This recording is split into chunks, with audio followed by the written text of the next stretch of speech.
Meow meow, Davi. I'm here with Joris. Hello. Yours. We're gonna start rolling around on foam rollers on the ground, and then develop over the course of maybe 4 hours, I guess, put together the dynamic relating system in a way that hopefully makes sense to him and will make sense to you.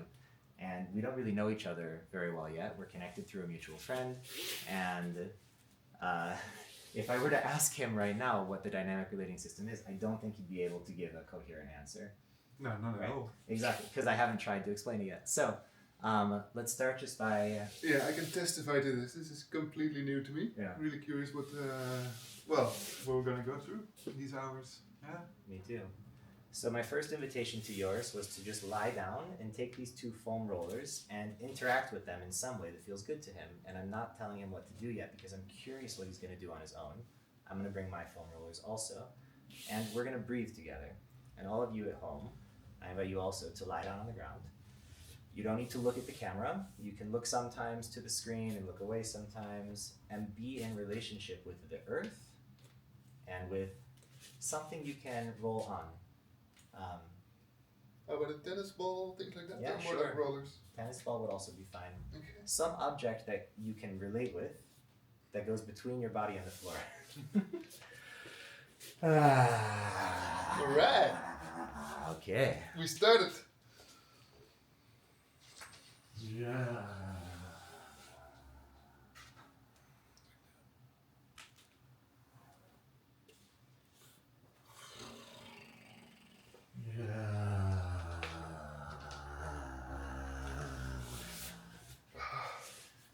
The first thing I'm noticing is that when I'm resetting myself, instinctively I do a little bit of movement, like some shaking, and then I begin to breathe with a loud, low, rich ja. And the movement of my mouth, it starts with a which wrinkles up all the nose, and it's actually really you can use your face to Let me give that a try. Now, there's many sounds that will come.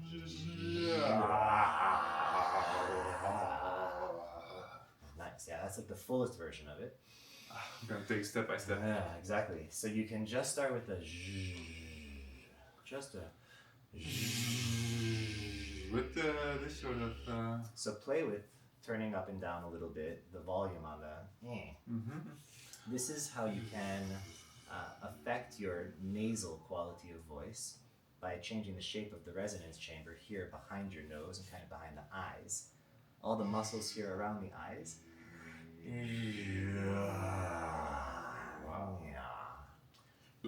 It has a very significant effect on the vocal quality. So when I do one of these resets and I close my eyes and I shake out a little bit and then I try to ja, sometimes the sound will come out like ja, and I can hear something's different. And if I look in a mirror or I just use my own like proprioception of my muscles, I feel that there's like a tension back here. That when I really go ja, there's more space here. And so, as I touch, I notice on the right side I feel more tension compared to the left side. I'm literally moving the fascia up and down. I'm sticking hard enough that it really mobilizes, Okay, yeah. And I can feel pressing through the skin. Exactly, and I'm using more of a broad finger touch, not just the tips. So like, you see your hands are up. Yeah, can you get your elbows closer to your body? Yeah. And soften your hands, soften your hands quite a lot. Now feel how your fingers can really stick and, So I notice the right side is much less mobile. So you don't press that hard, you more grab in a way, like with a broader, bigger surface. You'll feel when it's deep enough because the fascia will like really come with your finger. It's like the way a gecko sticks onto a surface. It's not by gripping hard, it's by making maximal surface contact deep enough that the friction, like the coefficient of static friction is high enough. That's the mathematical way to talk about it. If that didn't make sense, don't worry, I'm gonna explain it now. And anytime I use one of these mathematical terms, every time, I will immediately define it afterwards. And I'm saying this now so that you don't feel afraid of hearing words that you don't know. They'll get repeated, Good one. they'll get defined and repeated, and all of this is going to be transcribed and available as like you'll have a little PDF document you can look at as we go. Don't worry about it.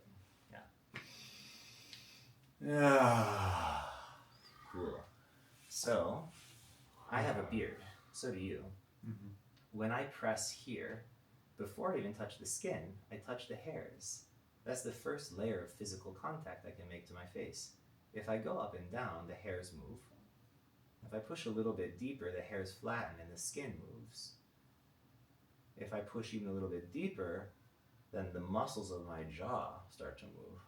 Yeah. And if I'm at that third layer where the muscle is involved, and I also start to use my own muscles to move my jaw side to side, forward and back, up and down, now it feels like if I just have like some point of contact here, it can be broad or it can be point, that the face can give itself a massage. Yeah.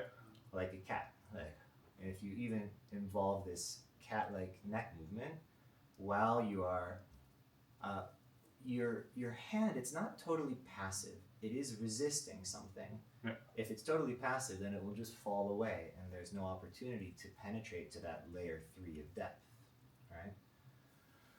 So this is a practical application of the dynamic relating system through principle of depth and distance and understanding friction and inertia. The muscles of your face want to stay where they are unless something happens to them. If I don't push in hard enough, I'll just glide right past and they don't go anywhere. Yeah. Right now, these muscles in my face, they're even being affected by gravity. They're being pulled down. So if I want to move them up, it's going to require some force, some work. Now, if I can find where is the part that moves and the transitional zone between the part that moves and the part that is not really moving, this is where we work. It's in the gray area. Here I have tons of movement, right here. Back here is much tighter. Okay. Yeah, and so you go in between? You don't go to the place where there's tons of movement? The place where there's tons of movement is good to be like, let's calibrate to that. Oh, we can bring this quality of softness and movement to the other parts. And here you mean like this is super flexible? Yeah, for me, but maybe for you it's different. Yeah. Every person's going to have different tension patterns, and so, I'm touching the right and the left side to get some sort of understanding. So sometimes I'll do bilateral symmetrical palpation. So I'm like touching, I'm pushing in, I'm moving both up and both down, and this will give me sometimes a feeling of pressure or tension that moves across the middle. Whereas if I push one side up while the other side down, then it would move me like this if I didn't resist, but I do resist. I come back the other way, and I actually come past neutral to initiate the movement against the resistance. It's different if I fall first and then I try to recover back to neutral. It actually is much more difficult. So I'm starting from here. I push one side up and one side down. If I don't resist, then my head falls. And now I can fight to get back. It's hard, actually. But what would be the movement if I were to already be doing it before? So I'm moving into my power. Yeah. Oh, okay. You provide resistance against it still. You're moving into it, and the resistance is the exact thing that if you followed it would cause the opposite movement. So we can give ourselves... Yeah, so you go along with the motion that your hands make, but slower, so that there is some friction, some sliding. Eventually, but before even you start, make sure that you're getting positive. Yeah, you're doing it. Positive in what sense? So if I start from neutral and I'm affected by some force, so actually I'll let you do it with your hands to my face. Yeah. Let's turn a little bit this way. Yeah. Cool. So first I'm just going to follow. So whatever you do. Yeah. Okay. I'm just doing what you're doing, right? Yeah. So now go slower, go slower. Now I'm gonna follow and then I'm gonna resist. But right now I'm negative. Yeah. Right? Like, whatever I do, you go the other way. Right, but I'm late, right? Yeah. Let's start over. This time, don't actually do it, but just kind of communicate to me which direction you're gonna go. Okay, I'll give more of a suggestion. And then wait. Yeah, give me a moment to understand it. So we're doing that. Okay, I understand. Now, I'm not gonna do it. Should I do some of it now? Give me the signal again. That's it, right? That's what you're asking for? Yeah. So instead, now that I know that's what you're gonna do, let's do it at the same time. I'm meeting you, and I have strength. My alignment is not broken. Yeah. Now, slowly stop that, and then do the opposite thing. And now, pause and reverse.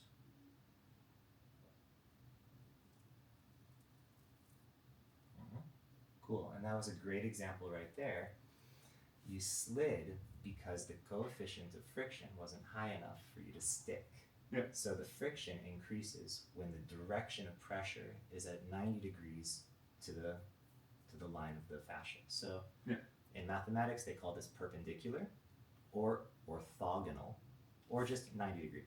Yeah. Right? The thing that runs along with it is tangent. It's the line that is directed by the curve. So we're trying to get perpendicular. Yeah. If you have enough perpendicular force, you'll stick and then you won't skip. You'll very nicely slide really slowly, right? And the idea is to find just the right amount of pressure that you can slide. Yeah, because if you go too hard in, then you just totally you can't stick, move. right? Yeah. So this type of work that's very mutual and opposite, it's active for both the giver and the receiver. Now, if I'm doing this to my own face, you can reach out with your hands to my face and try to participate. Yeah, and you might even find some other place to touch this nearby, right? So now that you're doing that, I can get in here. I'm still using my hips, my core tension is engaged, and the speed at which we're moving, and the fact that I'm consistently getting positive, and now I'm gonna fall negative and go and now I'm falling and it immediately starts to feel like, oh God, I'm gonna hurt myself. So when I'm dancing, when I'm doing contact, if I'm moving with others and they're moving just too fast, like I cannot understand and respond to their movements at the same speed that they're doing them, I can't really dance with them properly. So the only feedback I'll give to people at a jam on the dance floor is can we slow down? Please? Yeah, well, thank you. Yeah. Whew. Oh, this feels much better. Yeah, I think this goes for a lot of people. For sure. I recognize it And then too. sometimes I'll say the best way to reconnect is go slower. The best way to lose someone is go faster. For sure. Yeah. Many times we think that going faster will bring us more quickly to the quality of connection that we're desiring. Oh, we should have another date tomorrow. Oh, we should go home together. Oh, we should get naked. Oh, we should always escalate. But in reality, when people rush through the script, the actual intimacy is lacking. Yeah. And only in the slow unfolding of a real relationship will you find that the script was actually whatever, and that this is what's happening, and that this is beautiful in its own right. Yeah, and I think the same thing goes for something like a dance where there is not even a script, but you can still rush through it. Right. And therefore miss all of the good stuff. Yeah. So what I've realized is that I forgot to do mic transfer. So all of this that's happened so far, the audio is not really there. Oh shit. But it's elsewhere. Okay, so you can realign them. For sure, and this is going to be my opportunity.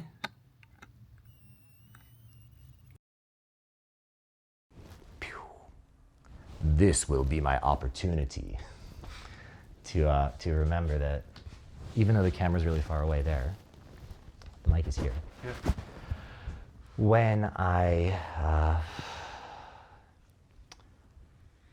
when I speak with my performer voice, the one that I learned from like being on stage as a teenager, you have to project, and you need to be louder and brighter and higher pitched because it carries better. If a person with like a very like rich, low baritone is saying, "Excuse me, everyone. Everyone, could I have your attention? Excuse me, could I have everyone's attention?" It doesn't carry through the room, especially a room that's full of like loud, high-pitched people. So there's a specific tool that I developed that I then actually found I was using all the time without realizing it. The tool is, "Hello, everyone. Hey, yes, awesome. Let's all take a few breaths together. Great. Yeah, everyone, come on over here." It's loud, it's high-pitched, it's also more feminine. And it's easier for people to receive commands when there's a little bit of a question in it. "Come on over, everyone. Yeah, oh, could you guys please quiet down? Oh, thank you. Great. Okay, here's what we're doing," right? And I find that that works really well in large group settings. I still use that tool. I think it's great. It is a valid part of my personality that sometimes I'm not Davi, I'm Vivian, and I can be just really sassy and very feminine and be like, "Oh my God, you are slaying it with that outfit, sister." And they love that. And society has taught me, basically, that if I allow myself to talk like this, people will assume that I'm gay or trans or something, unless I present as like super masculine, and then they'll just assume that I'm gay. Oh yeah.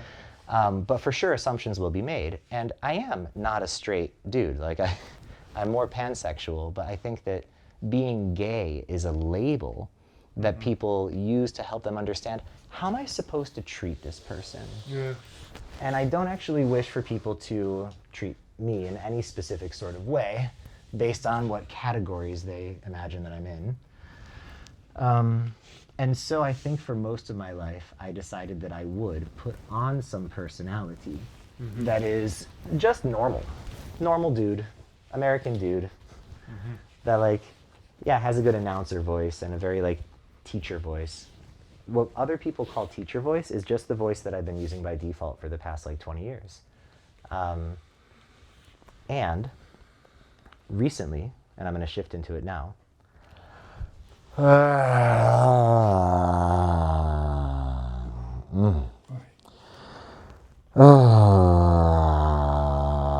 recently, I've discovered that it's okay to slow down and to relax more and to allow the lower, richer vocal resonance, both here in the belly and chest. But there's also a nasal quality that I can bring.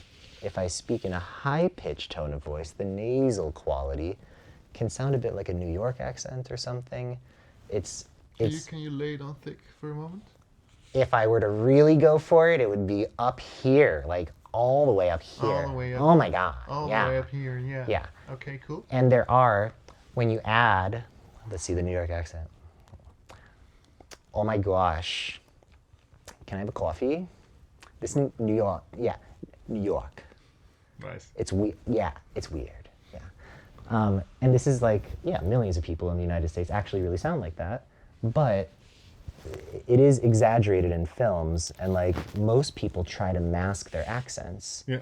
I think most people have learned that like, oh, this thing that makes me in some way annoying or predictable or just different, I would rather not. And so I'll try to learn how to speak with a neutral American accent. Yeah. So what I'm doing now is I'm speaking with neutral affect. I'm not showing emotion. I'm kind of just using words, and I'm expressing ideas to you, and I'm enunciating pretty clearly because I wish for people who are not native speakers to be able to understand where each word ends and the next word begins. Nice. Because Super clean. yeah, I speak Spanish as well. I'm curious what you were saying about the lower yeah. and slower something. Sure, so I'll just bring this to you now. Yeah.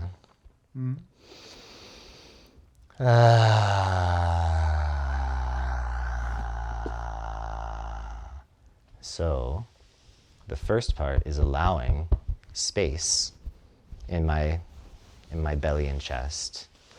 And for this to happen, I find I need to remain kind of in movement. When I try to sit like this, and I relax my belly, and I'm gonna model what used to happen. I'm gonna tuck my sits bones under and tuck my tailbone down, and my knees kind of don't come quite far enough. And so in order to feel comfortable, I had to sit like this. Yeah. So all the time as a kid, when we were sitting cross-legged on the ground, and the other kids might be able to sit like crisscross applesauce, I was doing this most of the time. Yeah. Which also resulted in the head and the neck being down. Yeah, you and round then the whole thing right, up. and when you talk then, you have to lift your head. And notice when I lift my head that the throat, neck, all of it becomes super tight and condensed, and the pitch goes up, even though I haven't consciously changed the amount of air that I'm using. If I just come back to this shape, you'll notice that the vocal pitch goes right back down. It's more comfortable here. But even if I allow myself to open to here, and to go both legs to one side or the other, and get onto one hip more than the other, and just be really mobile in the hips, and then allow that my chin also can fall, and that my shoulders can come back into their sockets. The rib cage that normally flares open like this can kind of pull down and forward a bit. And now I'm also allowing that I really forward tilt my pelvis. Like this, yeah? Yeah, exactly. And what this allows is an opening of my sacrum backwards that I can then reach underneath in here. I can find that there's fascia in here that is preventing me from really being fluid with my tail. Your tail really should be almost like an appendage that you can when I'm sitting here, my points of contact to the ground are my two sits bones, and I have tail. Now I have just tail and one sits bone. Now I'm back to both sits bones. Now I'm off the tail and the left sits bone. I'm only contacting through my right kind of pelvic structure here. Yeah. And I can then, if I want to, I can put my hand on the ground here. This is another really valuable point of contact that creates freedom for this one to do whatever it wants. Right now, my left side, it's absolutely free. And if I internally rotate this leg, it releases tension. I feel ease. Yeah. If I draw it out here, I feel a building of tension across my groin. Yeah, you got this whole Right. line. And so if I get to here, I keep my belly engaged. When I have this thing here, if I want, I can just break the friction here, get up, then get back down, and notice that if I'm trusting that this hand just comes off the ground, this thing is coming as well. And if I allow it to come, it'll go. Yeah. And if I allow that this one is going to counterbalance, so as this one's coming up this way, where was it coming from? It was down back there. So what this one's going to do is that. The same rotation. Down back yeah. there. I establish contact back here, and just watch for a moment. I break the friction from the ground, pivot and get my toes tucked under, and from here I have so many options, and I have a ton of tension through my groin. I can use all of this tension for an explosive movement.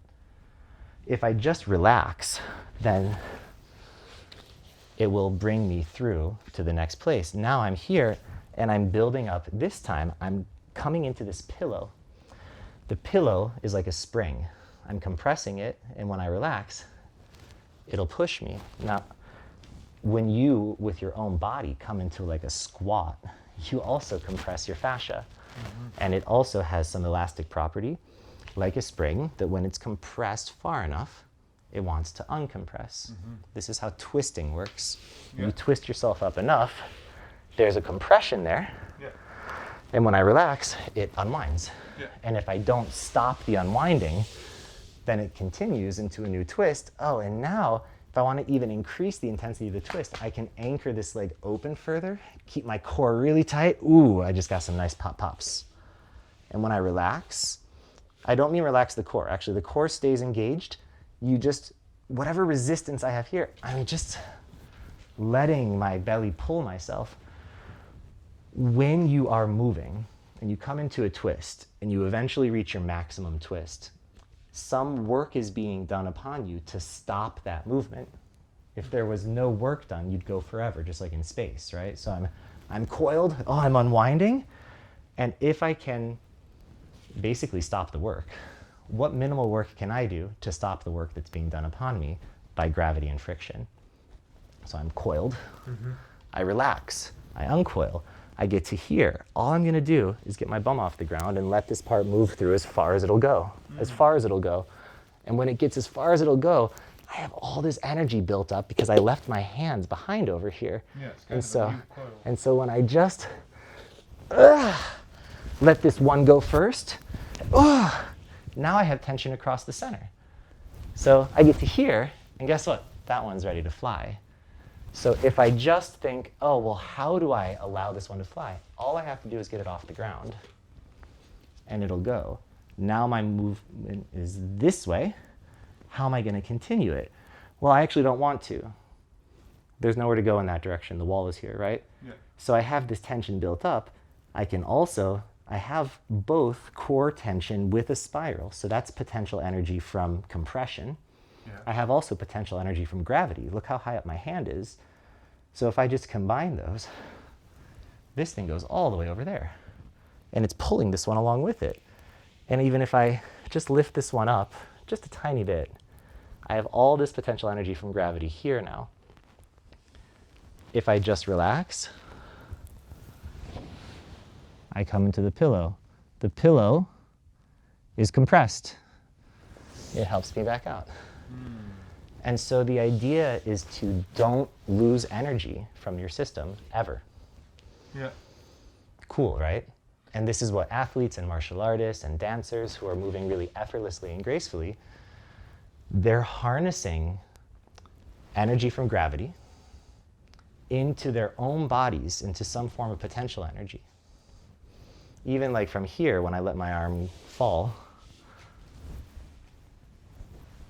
the inertia combined with the fact that I'm just gently, Yeah, it carries you almost all the way almost up all the again. way back up. Yeah.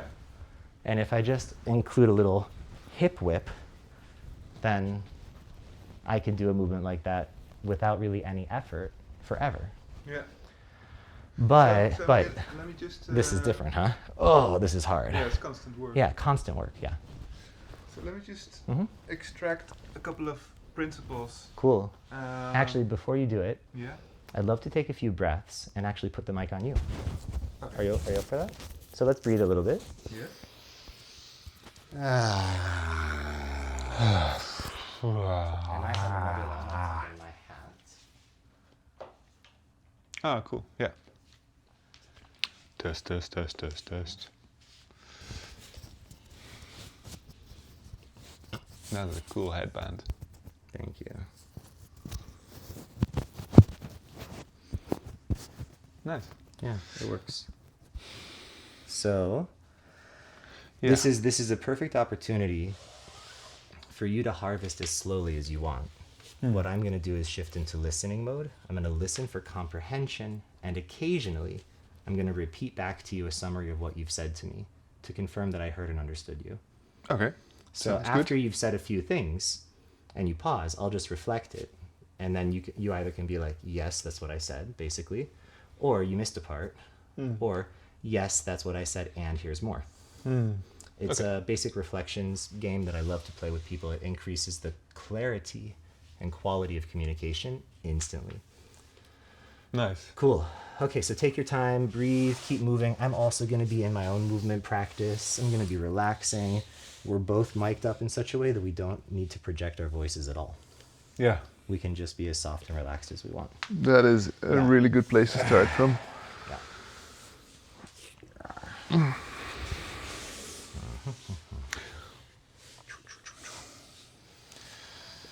Yeah, so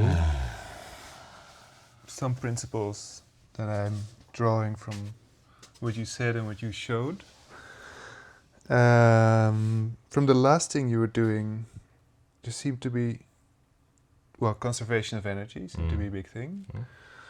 And I saw you do it in two ways at least. So one is like, okay, I'm moving like this.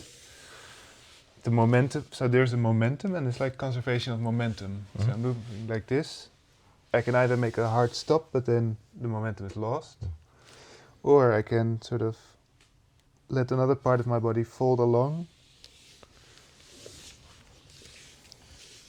and I flip, and now this arm, the one that was on the ground, is like ready to go. So it goes up, and this leg that was on the ground, it starts turning out, and it's effortlessly going towards the same direction.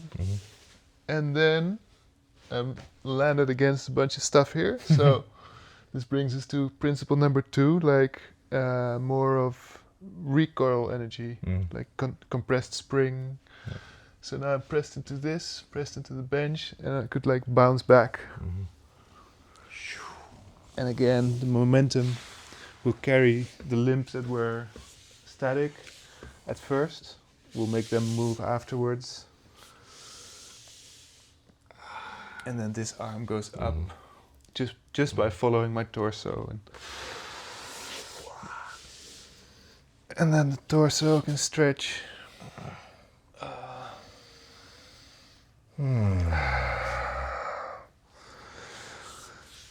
Nice. Yeah, these are the main two things I got from the last last couple of minutes. Cool. So what I heard you say is that it all seems to be a bit about conservation of energy and conservation of momentum, and that there's two ways kind of to do it. One is by stretching and then following, and the other is through compression, like a spring, where there's a recoil effect. That's right. Yeah, high five. Nice. Yeah. And stepping back to an earlier bit, the face example.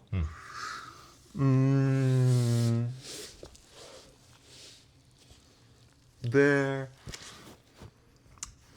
you talked about a couple of layers. Like, let's say the hair is the most subtle form of touch, and then the skin and the muscles. By the way, is the fascia in between the skin and the muscles? Okay, yeah. So the muscles being the third layer, so then you sort of get the fascia on the in-between. And then you mentioned sort of moving with or moving against, and also moving in connection, like with a little hint of, okay, I'm going this way.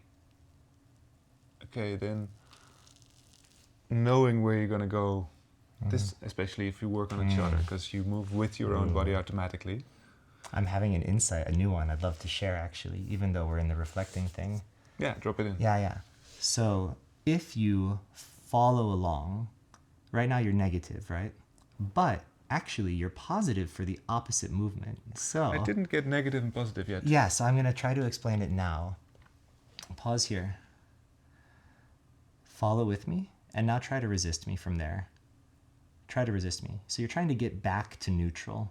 Like somebody pushed you off balance, and now you're trying to get back to your original position. So you're in negative territory. Yeah. Now, if I take you this way, and you come with, now guess what? If I do this, you're positive against this movement. You're in positive territory because I've just switched. I still don't have negative and positive. Yeah. Okay, so let's... With relative to what? Relative to a neutral position in the center. Oh, just being... Okay, so if I move back to the center, it's negative, and out of the center, it's positive. If I start from neutral. Yeah. So basically, we need to create a spectrum of positive to negative. And in the middle is neutral. Oh, so this might be positive and this... Negative, right. But it's in relationship to whatever is the resistance that you're being given. So you start from some position. Yeah, let's say I start straight. So you're starting here, great. Now I come to you, and I push you and you're falling backwards. Now come back, fight me, fight me, fight me. You're fighting from negative territory. Now you're back to neutral. Yeah. Okay, now this time, come into positive territory and fight me from there. You're much stronger. Wow, I almost can't resist you at all. Right, but with the same amount of force in negative territory, I can beat This you. is hard work for Yeah, me. well, and my arm is locked out straight. I can do this forever. I'm using gravity, and you're losing to gravity. Yeah. So the whole idea is to find the way to be both of you in positive territory and meet each other so that neither person is falling back off their center, but it's truly a mutual coming together. What's required for this is that both people are prepared for the contact before it actually happens. If it surprises them, they have a brief moment where they can recover by shifting their feet position and changing their shape. Yeah. But if they're stuck and they can't move their feet, or they don't have the knowledge or skill set to understand how to get positive in some sort of resistance play, then they're fighting back from the negative position. Fighting and just trying to not fall, because falling is bad. Yeah, still negative and positive as terms puzzle me a bit. Like, because when you side to side, I'm equally happy being like this to the left or to the right. Is that But, still true, though, if I'm doing this? Are you equally happy being here? No, now. Try being on the other side. Okay. Try being on the other side. Yeah, I Come know. to meet me here. Yeah, yeah. Right. So the whole point is that. So the this is what the you mean with positive. directionality, If I'm sort of working with the Or force against, of gravity, and negative would be working against the force of gravity. And it's not just gravity. inertia. Yeah, it's not just gravity. It's about your body alignment. So I can begin from a neutral shape. And if you disrupt me, go ahead and come disrupt me. Yeah. Now I'm fighting back. Yeah. But I'm fighting back from a super compromised position. Yeah. Now, I'm going to start from neutral again. And let's try to start from the same position. And now this time when you come to me, I'm just going to lean in just a tiny bit. Notice I got positive. Yeah. And just the tiniest bit was enough that when you pushed in, you could feel my connection all the way to the ground. Whereas if I'm not ready for it, go ahead, do it again. Where do you feel my power is coming from? It's like back here somewhere. It's the muscles in my back. Yeah. Whereas if you let me get positive, you didn't let me get positive though. Oh, yeah. Okay. And why are you pushing there? Push me here. Okay. I mean, like, because if you're trying to let me get positive, then the direction of your push should be to where you find the earth in my body. Okay. If I'm trying to off balance you, I won't push towards your base. I'll push off center. I can see that you have a lot there that you can push back with, but over here you don't. Yeah. So if I wanted to off balance you, I'd push you that way. Yeah. And now you're fighting back, but you will never win from this position.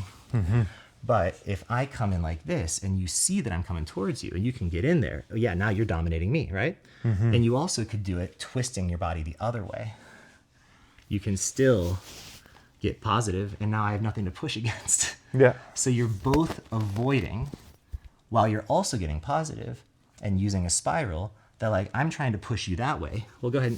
Oh, actually, now look at the compromised position that I'm in. I'm falling. Yeah. I wasn't ready for this. You can totally, you have my arm now. You can reap my arm, basically. Yeah. Because it's out of the socket and I didn't have my core engaged.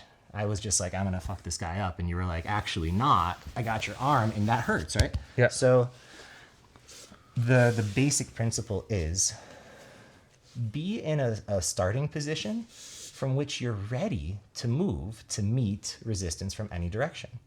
So if something does come and touch you, that you're ready to just shift your feet. And when I say shift, I literally mean like just a little. Yeah. Just a little shift. And then an engagement of the core and a shaping of the body so that you're positive. If a wall is falling on you and you can manage to wedge something in there at an angle, it's good. Yeah. But if the thing that you wedge in is bent already, it's just going to get crushed. Yeah. All right? Yeah. So the principle of being, sometimes when you want to be super strong, you do need to be pretty straight. And if you happen to have like a hard angle in your body somewhere, that's not super strong.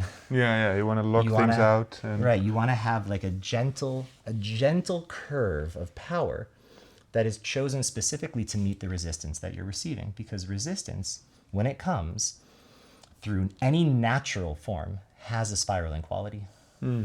If a human is doing it, humans can absolutely do it in a way that's rectilinear, because that's how we learned how to move. And so when somebody is just like linearly impacting you, and you meet it with a rotation, you can totally fuck them up, right? Yeah. Whereas if I'm coming in with my own rotation and you try to move me, I'm actually fine. I was already spiraling. Yeah. Right. So if I'm not spiraling and I go like this, oh, you got my arm, right? Pull me off balance. Oh shit, right? No problem. But if I'm using the spiral line of my body, when I get to here, if you move that out of the way, you see I'm ready with this leg. Go ahead. Now, who's in a better position, actually, right now? You've tried to off-balance me, but I'm wedged here.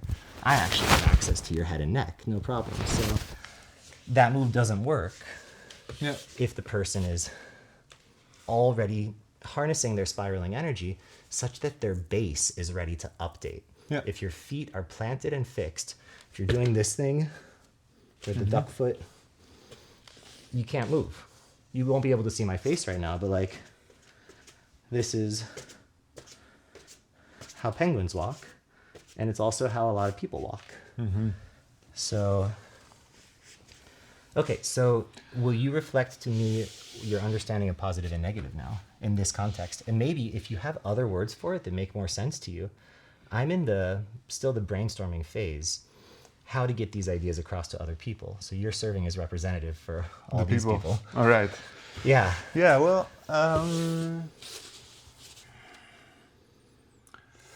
the meaning I'm getting now is that positive is essentially working with, let's say, forces of nature. So that's gravity, inertia, or momentum, anything that you don't have to actively produce, basically. Whereas negative would be that whatever it is you're trying to do, let's say push back, you're doing from a place that you're not only fighting the push, but you're also fighting either gravity or momentum or the structures of your body. You know, like there's this little muscle that needs to be doing a bunch of work here while you're trying to go where you want to go, or position how you want to position. That's what I'm getting. Is that how you mean them? I'll reflect what you said, and then I'll add a bit more. Okay. Yeah. So what you said was positive is working with nature, working with gravity, with momentum, making use of that naturalness in some way for your own ease. Yeah. And if you're negative, then you're actually fighting against gravity, fighting against your own momentum, doing something inefficiently, right? Yeah, against your structure. Yeah, not using your body's structure in the way that it was intended. So I would say that you are accurately capturing a bunch of symptoms of being positive or negative. Okay. And what I want to focus on is the strategy for how to get positive. Strategy. Right. Okay. Which is what's actually going to help people, I think. Okay. So here we are, and like I'm going to initiate some sort of like movement that you're not expecting, and that you allow to happen a little bit before you start resisting. Okay. So I'm here. I'm doing it really fast, and I'm pulling. So lose just a little bit, lose, and now fight back from there. How's it going? You're just pulling me in, right? But your structure didn't change. I'm in a great position to mess you up now, right? Now, let's do it slightly differently. I'm reaching out. I get a hook here, and before I can disrupt you, you draw your hands towards your own body. How's it going from there? Are you doing pretty good fighting against this? This is a lot easier. Right, and like I actually don't really know what to do with this, right? So you took an action before you fell to make sure that you don't fall. It's like if you sense that you're falling already, you would put a foot out to catch yourself. Yeah. We're quite good at that. I'm falling, I put a foot out. It establishes a new base. It pushes back. Or I'm going to get pulled, I'm going I'm to gonna twist exactly away. right. So as I come here, this time instead of doing it competitively, we'll do it cooperatively. The goal is for us to find a gentle mutual resistance where we're sharing some body weight through tension rather than through compression. It's Okay. called counterbalance. Mm-hmm. So I come to here. First, I'm moving into your space, Yeah. and now I'm initiating from my body that I'm pulling away. Yeah. Now you've lost the battle already a little bit, right? Just there, you went into the negative. But it wasn't a battle. Well, here's the thing. The goal is to align our timing perfectly that you don't go into negative at any point. Okay. So we're going to just speed match that, like, I'm reaching into your space. You even can reach into my space a little bit. Okay. And now we're both pulling, and we neither of us went negative. Mm-hmm. And you see how close we are now. Yeah. Now I can push you. Hold on. Don't pull. Don't pull. Resist what I'm doing now. I can push you, and you can push as well. And now we have some different thing going on. I can use this, right? If I push, it can actually move me away. Mm-hmm. I'm moving away. I can hook and pull. And again, yeah. So I sensed that time that you did go into the negative just like 1%. And then you caught it. But when you caught it, you really overcompensated. And you pulled all the way to your maximum while I wasn't meeting you with the same pull. Okay. So I went into my negative. So after you lost a tiny bit, you overcompensated, then I lost a little bit. And we're playing a cooperative game where the goal is that neither of us loses at any point in time, right? So the only way to do it is by going slower and kind of mirroring each other's distance. So if I'm moving towards you, you try to move towards me also. Okay. And if I'm moving away from you, you try to also move away from me. When we're going towards each other, we'll find some way to press and compress. And when we're moving away, we'll find a hook that we can, both of us, don't lose, keep the limb integrated, keep it in the process of pulling, and just remember that your lower body can all the time move and update. And if you're struggling to move your lower body, try a different sitting position. Like this one, bilateral, symmetrical, both knees bent the same distance. Like it's really difficult actually from here to do Wait. anything. It's too much information at one time. Yeah, I'll rewind. Actually, Take a breath. I have Before your request? a couple of questions, yeah? Before your Sure. request, can we just breathe a little bit? Sure. Yeah.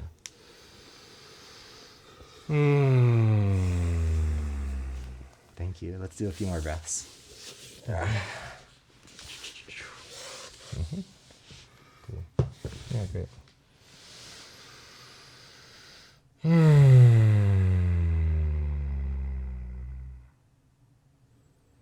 You have some questions. Before your questions, you said it's too much. Uh-huh.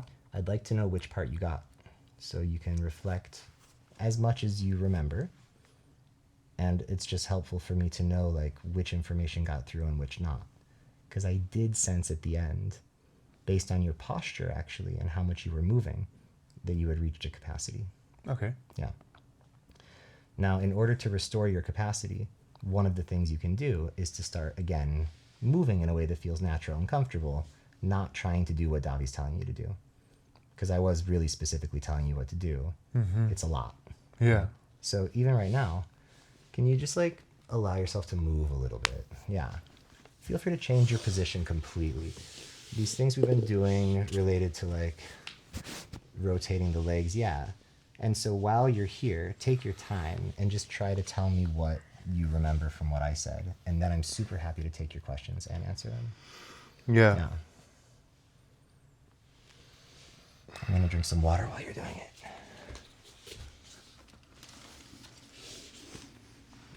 Nice.